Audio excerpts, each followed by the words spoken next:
கேழ்வரகுல ஒரு ஹெல்த்தியான breakfast recipe எப்படி பண்ணலான்னு பார்க்கலாம்.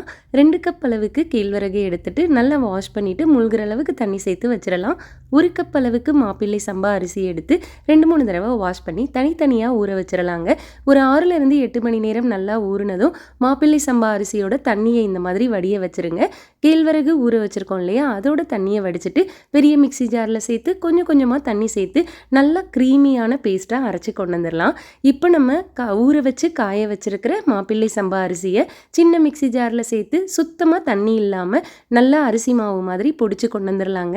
நம்ம அரைச்ச மாப்பிள்ளை சம்பா அரிசி மாவை கேழ்வரகு மாவோடு சேர்த்து நல்லா மிக்ஸ் பண்ணிவிட்டு இதுக்கு தேவையான உப்பு 1 ஸ்பூன் அளவுக்கு சேர்த்துட்டு காய்கறி உங்களோட விருப்பம் தான். நான் பொடியாக வெட்டின வெங்காயம், அதுக்கப்புறம் கொத்தமல்லி, துருவின கேரட், இஞ்சி சேர்த்துட்டு முருங்கைக்கீரை இருந்தால் சேர்த்துக்கோங்க, ரொம்பவே நல்லாயிருக்கும்.